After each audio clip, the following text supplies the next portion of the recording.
नमस्कार दोस्तों, मैं गोल्डन आई और आज आप सभी को मैं सिखाऊँगा कि आप अपनी वेबसाइट के अंदर डार्क एंड लाइट मोड को कैसे ऐड कर सकते हैं और हमें किन बातों का ध्यान रखना है डार्क एंड लाइट मोड बनाते टाइम। तो चलो स्टार्ट करते हैं। तो आप देख सकते हो मैंने यहाँ टेक्स्ट लिख रखा है और इसके नीचे एक बटन है। जब भी मैं इस बटन को प्रेस करूँगा जो टेक्स्ट है इसका कलर चेंज हो जाएगा, जो बैकग्राउंड में व्हाइट कलर है इसका कलर चेंज हो जाएगा। तो चलो देखते हैं। तो आप देख सकते हो जो हमारा बैकग्राउंड कलर है ब्लैक हो गया और टेक्स्ट और हमारे बटन का बैकग्राउंड कलर चेंज हो चुका है। और मैं इसे जितनी बार प्रेस करूँगा ये डार्क एंड लाइट मोड में स्विच होता रहेगा। तो हम ये कैसे बनाएँगे चलो देखते हैं। तो आप देख सकते हो मैंने बॉडी के अंदर H1 एलिमेंट को पहले से डिफाइन कर रखा है और एक बटन एलिमेंट को भी डिफाइन कर रखा है और बटन के लिए मैंने क्लास प्रोवाइड की है BTN नाम से और मैंने इनके लिए CSS पहले से अप्लाई कर दी है। तो आपको इस सबको इग्नोर करना है। तो डार्क एंड लाइट मोड बनाते टाइम हमें किन बातों का ध्यान रखना है तो सबसे पहले वो चीजें समझते हैं। जब भी आप डार्क एंड लाइट मोड बनाते हो तो आपको हमेशा रूट एलिमेंट बनाना होगा। अगर आप रूट एलिमेंट नहीं बनाओगे तो इससे आपको काफी ज्यादा प्रॉब्लम होगी डार्क एंड लाइट मोड बनाते टाइम। तो वो क्या होगी समझते हैं। आपको रूट एलिमेंट बनाना है। रूट एलिमेंट के अंदर आपको उतने वेरिएबल बनाने हैं जितने आपको कलर चाहिए डार्क एंड लाइट मोड में। जैसे मैंने बैकग्राउंड कलर के लिए एक वेरिएबल बना रखा है जिसमें व्हाइट कलर की प्रॉपर्टी स्टोर है और एक टेक्स्ट कलर के लिए मैंने वेरिएबल बना रखा है जिसमें RGB वैल्यू स्टोर है और मैंने इनके लिए एक डार्क मोड करके क्लास भी बना रखी है जिसमें मैंने यही वेरिएबल उठा के यहाँ डाल दिए और जो मुझे डार्क मोड में चाहिए मैंने वो कलर कर दिए और फिर मैंने इन वेरिएबल को वहाँ डिफाइन कर दिया जहाँ जहाँ मुझे इनकी जरूरत है। जैसे बॉडी का बैकग्राउंड कलर है वहाँ मुझे बैकग्राउंड कलर चाहिए तो मैंने इस वेरिएबल को डिफाइन कर दिया। या जैसे H1 है इसका जो टेक्स्ट कलर है इसके लिए भी मैंने जो वेरिएबल बनाया था वो डिफाइन कर रखा है। यहाँ पे भी आप देख सकते हो सेम चीज मैंने कर रखी है। तो ये मैंने किया क्यों है, हम चाहते तो नॉर्मली यहाँ पे डिफाइन भी कर सकते थे। जो बॉडी का बैकग्राउंड कलर है वो व्हाइट होना चाहिए, जो टेक्स्ट का कलर है वो ब्लू होना चाहिए एक्सेट्रा। तो हमने ये ऐसा क्यों नहीं किया, हमने ये ऐसा इसलिए नहीं किया कि मान लो जो ये बॉडी है इसका बैकग्राउंड कलर अगर मैं रैंडमली डिफाइन करता हूँ तो फिर मुझे उसके लिए एक अलग से बॉडी के लिए एक अलग से डार्क मोड करके क्लास बनानी पड़ेगी जहाँ पे मुझे वापस बैकग्राउंड कलर लिखना पड़ेगा जो मुझे डार्क मोड में चाहिए और फिर मुझे इस बॉडी को एक्सेस करना पड़ेगा जावास्क्रिप्ट की मदद से। जो मैंने बॉडी के लिए या क्लास बनाई होगी डार्क मोड करके उसे फिर मैं ऐड करूंगा बॉडी के अंदर। तो मान लो यहाँ पे तो मैं सिर्फ बॉडी की बात कर रहा हूँ लेकिन हमारी वेबसाइट में बहुत सारे एलिमेंट होते हैं। तो अगर मुझे सबका अगर कलर चेंज करना है और मैं रैंडमली कलर अगर यहाँ डिफाइन कर देता हूँ तो मुझे हर एक एलिमेंट के लिए अलग से एक डार्क मोड करके क्लास बनानी पड़ेगी।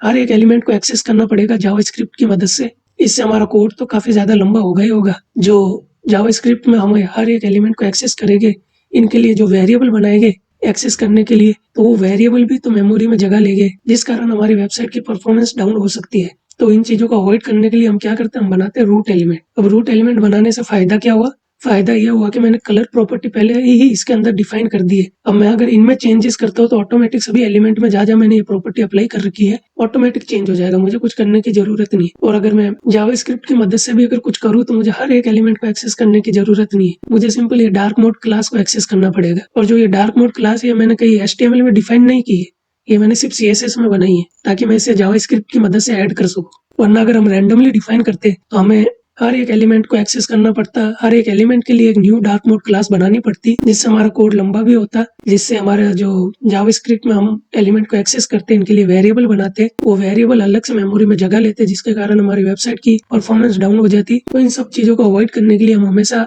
डार्क एंड लाइट मोड बनाते टाइम रूट एलिमेंट का यूज करेंगे। हम इनके अंदर पहले से डिफाइन कर देंगे जो कलर हमें चाहिए उनके लिए वेरिएबल हम बना देंगे। तो चलो अब समझते हैं डार्क एंड लाइट मोड कैसे बनाते हैं। तो सबसे पहले हमें इस बटन को एक्सेस करना पड़ेगा जावास्क्रिप्ट में। उसके लिए हम इस बटन के लिए एक अलग से वेरिएबल बनाएंगे ताकि हम उस वेरिएबल के अंदर इस बटन की वैल्यू स्टोर करा पाए। तो हम ये किसकी मदद से करेंगे, जो हमने ये BTN क्लास प्रोवाइड की है इसकी मदद से हम इस बटन को एक्सेस करेंगे। तो हम कैसे करेंगे, तो आप देख सकते हो मैंने एक बटन नाम से ही वेरिएबल बनाया है और जिसमें मैंने डॉक्यूमेंट डॉट क्वेरी सिलेक्टर की मदद से जो हमने उस बटन के लिए क्लास बनाई थी उसका यूज करके हमने उस बटन को एक्सेस किया है। उस बटन की वैल्यू इसके अंदर स्टोर हो चुकी है। तो अब हम क्या करेंगे, अब हम सबसे पहले इसके ऊपर ऑन क्लिक इवेंट लगाएंगे कि जब भी क्लिक हो तो क्या होना चाहिए। तो आप देख सकते हो मैंने बटन वेरिएबल जो यहाँ पे हमने क्रिएट किया था उसके ऊपर हमने ऑन क्लिक इवेंट लगाया है और मैंने एरो फंक्शन का यूज किया है। अब इसके अंदर हम अपना मेन लॉजिक लिखेंगे कि हम एक कंडीशन बनाएंगे, अगर पहले से हमारा लाइट मोड है और अगर यूजर बटन पे क्लिक करता है तो डार्क मोड में कन्वर्ट होना चाहिए, और अगर डार्क मोड है तो लाइट मोड में कन्वर्ट होना चाहिए। तो उसके लिए हम क्या करेंगे, कंडीशन के लिए हम इफ स्टेटमेंट का यूज करेंगे। तो मैंने यहाँ पर इफ स्टेटमेंट लिख ली है, और इस इफ स्टेटमेंट के अंदर हम कंडीशन लिखेंगे। तो मैंने यहाँ इफ स्टेटमेंट तो लिख ली है, लेकिन अब हम ऐसी क्या वैल्यू यहाँ प्रोवाइड करें जिससे हमें ये पता चले कि अभी लाइट मोड है या डार्क मोड है। तो अगर यूजर पहली बार हमारी वेबसाइट पे आ रहा है तो सिंपल सीधी बात है, लाइट मोड ही होगा। तो उसके लिए हम एक अलग से वेरिएबल बनाएंगे। तो जो मैंने वेरिएबल बनाया है इसका नाम मैंने मोड्स रखा है, और इसके अंदर मैंने एक वैल्यू पहले से ही स्टोर कर दी है जिसका नाम है लाइट मोड। ये एक स्ट्रिंग मैंने इसके अंदर स्टोर करवा दी है। क्या करेंगे, हम इस वेरिएबल की मदद से हम सिर्फ इतना चेक करेंगे कि जो अभी हमारा मोड चल रहा है वो लाइट मोड है या डार्क मोड है। तो ये हम कैसे चेक करेंगे, हम ये इफ स्टेटमेंट के अंदर चेक करेंगे जो ये हमारा मोड्स है, अगर इसकी वैल्यू लाइट मोड के इक्वल है, जो हमने बाय डिफॉल्ट या लाइट मोड दे रखा है मतलब ये इक्वल है, तो अभी हमारा कौन सा कोड चलना चाहिए, डार्क मोड का कोड चलना चाहिए। जब यूजर क्लिक करेगा बटन पर तो चेक होगी कंडीशन की जो हमारी मोड की वैल्यू ये लाइट मोड है या डार्क मोड है। तो अभी मैंने बाय डिफॉल्ट इसके अंदर लाइट मोड डाल रखी है। तो अगर ये लाइट मोड है तो हमें कौन सा मोड दिखाना है, डार्क मोड, तो उसका कोड हम यहाँ लिखेंगे।